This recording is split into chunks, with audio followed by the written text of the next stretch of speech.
பசும்பொன் முத்துராமலிங்க தேவர் அவர்கள் சிறந்த அரசியல் தலைவராகவும் ஆன்மீகவாதியாகவும் விளங்கியவர். அனைத்து சமுதாய மக்களின் ஆதரவை பெற்று விளங்கிய மாபெரும் தலைவர். அவர் தேர்தலில் போட்டியிட்ட அத்தனை தேர்தல்களிலுமே வெற்றியும் பெற்றவர். எந்த ஆண்டு எந்த ஊர் தேர்தலில் போட்டியிட்டார், எவ்வளவு வாக்குகள் வித்தியாசத்தில் வெற்றி பெற்றார் என்ற முழு விவரத்தையும் காணலாம். ராமநாதபுரம் தொகுதியில் 1937ஆம் ஆண்டு, அதாவது இந்தியா சுதந்திரம் அடைவதற்கு முன்பு சட்டப்பேரவை தேர்தல் நடைபெற்றது.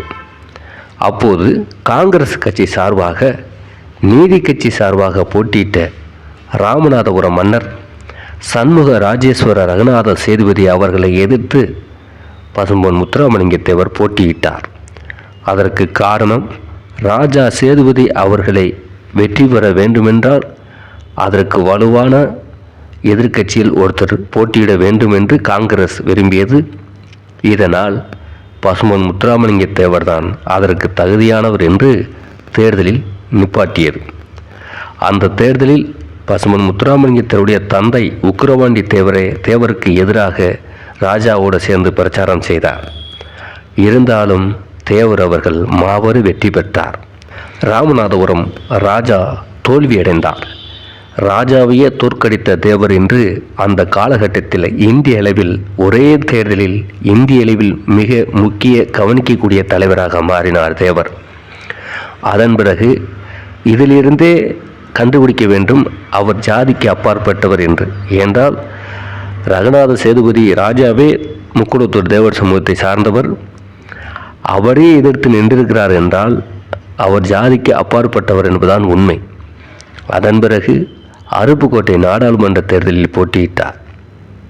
1952ஆம் ஆண்டு, அதாவது சுதந்திர இந்தியாவுக்கு பிறகு, இந்தியா விடுதலை பெற்ற பிறகு 1952ஆம் ஆண்டு தேர்தலில், நாடாளுமன்ற தேர்தலில் அருப்புக்கோட்டை தொகுதியில் போட்டியிட்டார். அப்போது அந்த தேர்தலில் பசும்பொன் முத்துராமலிங்க தேவர் காங்கிரசுக்கு எதிராக இருந்தார்.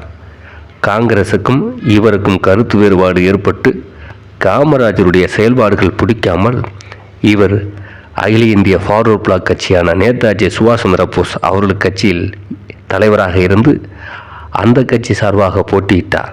அருப்புக்கோட்டை நாடாளுமன்ற தேர்தலில் 1952ஆம் ஆண்டு தேவர் பெற்ற வாக்குகள் 90,512 வாக்குகள்.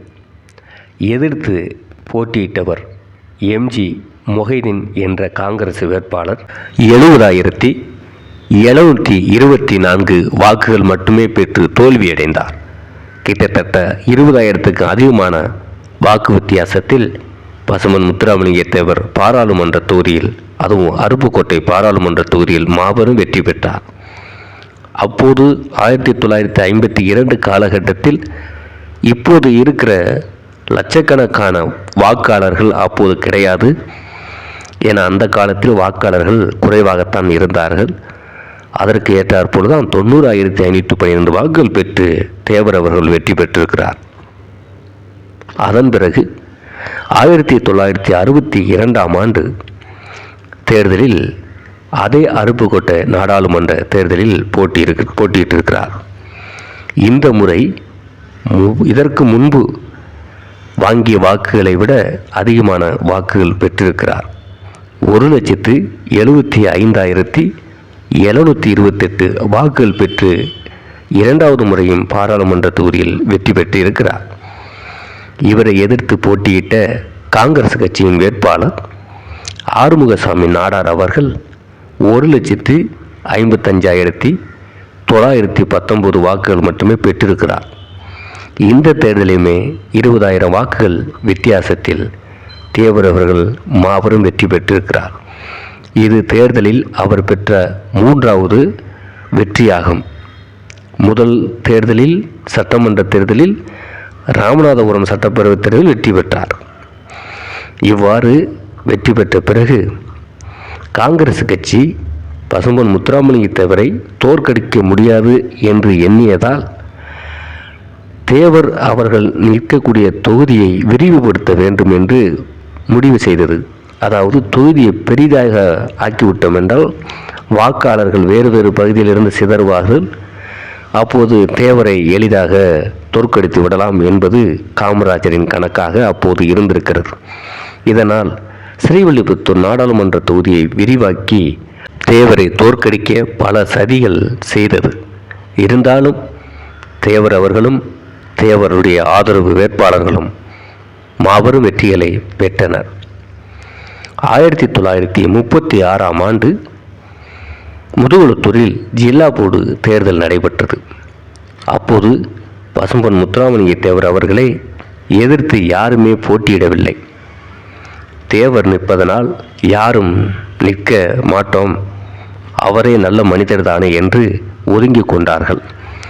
இதனால் 1936ஆம் ஆண்டு முதுகுளத்தூர் ஜில்லா போர்டு தேர்தலில் எதிர்த்து போட்டியிட வேட்பாளர் யாரும் இல்லாமல் அன்ன போஸ்டில் தேர்ந்தெடுக்கப்பட்டு வெற்றியாளராக அறிவிக்கப்பட்டார். ஒரு முறை பாராளுமன்ற தேர்தலிலும் சட்டமன்ற தேர்தலிலும் போட்டியிட்டு 2 தேர்தலிலுமே வெற்றி பெற்றார். இறுதியில் சட்டமன்ற தொகுதியில் வெற்றி பெற்று ராஜினாமா செய்துவிட்டு பாராளுமன்ற உறுப்பினராக பாராளுமன்றத்தில் சென்றார். பாராளுமன்றத்தில் உலக அரசியலை பேசினார். யாரும் எதிர்பாராத சர்வதேச அரசியல் பேசி நேரு அவர்களுக்கு மிகப்பெரிய நெருக்கடி கொடுத்தார். இந்தியா சுதந்திரம் அடைவதற்கு முன்பு காங்கிரஸ் கட்சியில் இருந்தார். காங்கிரஸுக்காக கடுமையாக உழைத்தார். அப்போது சத்தியமூர்த்தி போன்ற தலைவர்கள் இருந்தார்கள். காங்கிரஸை காத்தார் தேவர் என்று கூட சத்தியமூர்த்தி அவர்கள் தேவரை பாராட்டினார். அதாவது சுதந்திரத்துக்கு முன்பு.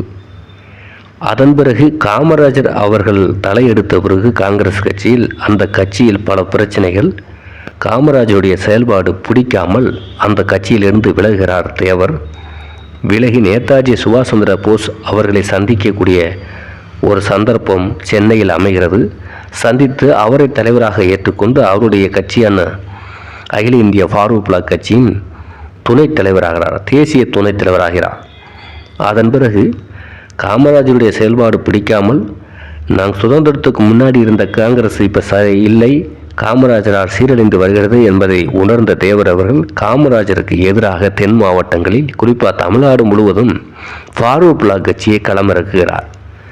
நேதாஜியுடைய ஃபார்வர்ட் பிளாக் கட்சியை களமிறக்கி போட்டியிடும்போது காங்கிரஸ் மொத்தமாக தேர்தல்களை தோற்று கொண்டு வருகிறது.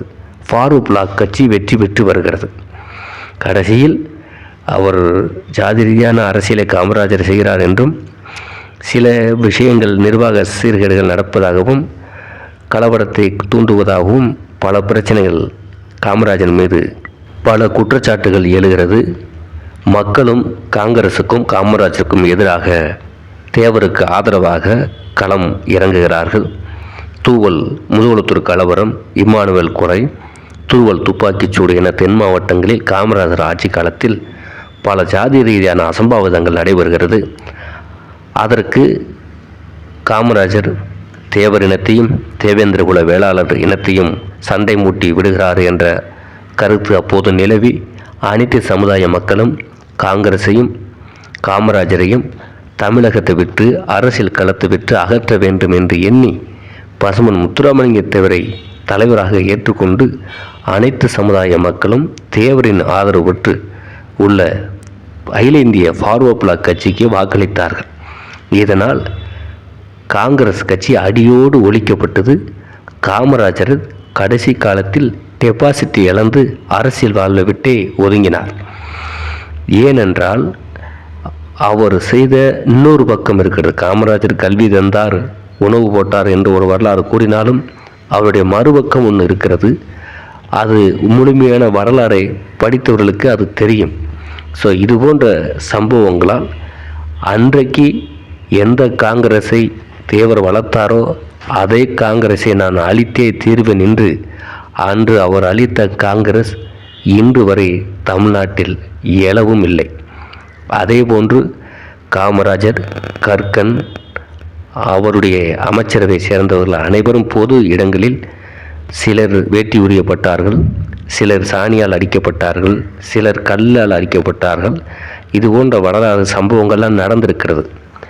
அந்த அளவுக்கு அரசியல் அவமானப்பட்டு அவர்கள் காங்கிரஸ் கட்சி படுமோசமாக துவக்கக்கூடிய சூழ்நிலையை உருவாக்கி கொடுத்தார் பசும்பொன் முத்துராமலிங்க தேவர் என்பது சரித்திரம்.